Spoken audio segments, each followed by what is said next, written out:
The Lord. Welcome to Telugu audio bible. 49వ కీర్తన. ప్రధాన గాయకునికి కోరహు కుమారులది. గీతము. సర్వజనులారా ఆలకించుడి. సామాన్యులేమి, సామంతులేమి, ధనికులేమి, దరిద్రులేమి, లోక నివాసులారా మీరందరూ ఏకముగా కూడి చెవియొగ్గుడి. నా నోరు విజ్ఞాన విషయములను పలుకును. నా హృదయ ధ్యానము పూర్ణ వివేకమును గూర్చినదై ఉండును. గూఢార్థము గల దానికి నేను చెవియొగ్గెదను. సితారా తీసుకొని నా మరుగు మాట బయలుపరచెదను. నా కొరకు పొంచువారి దోషకృత్యములు నన్ను చుట్టుకొనినప్పుడు ఆపత్కాలములలో నేనేల భయపడవలెను. తమ ఆస్తియే ప్రాపకమని నమ్మి తమ ధన విస్తారతను బట్టి పొగడుకొను వారికి నేనేల భయపడవలెను. ఎవడును ఏ విధము చేతనైనను తన సహోదరుని విమోచింపలేడు.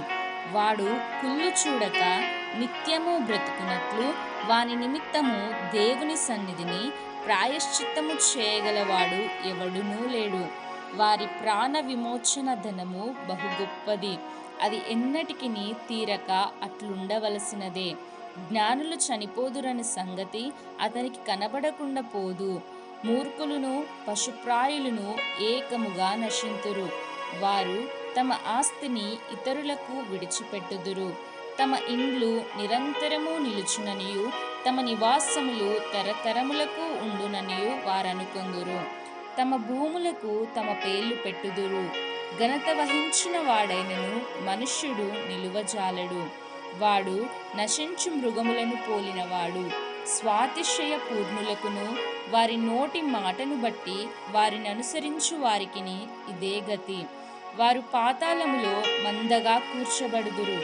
మరణము వారికి కాపరి అయుండును. ఉదయమున యథార్థవంతులు వారి నేలుదురు. వారి స్వరూపములు నివాసము లేనివై పాతాళములో క్షయమైపోవును.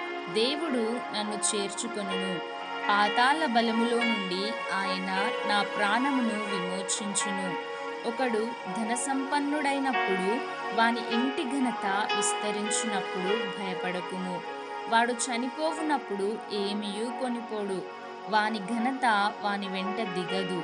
నీకు నీవే మేలు చేసుకొంటివని మనుషులు నిన్ను స్తుతించినను, తన జీవిత కాలముననొకడు తన్ను పొగడుకొనినను అతడు తన పితరుల తరమునకు చేరవలెను.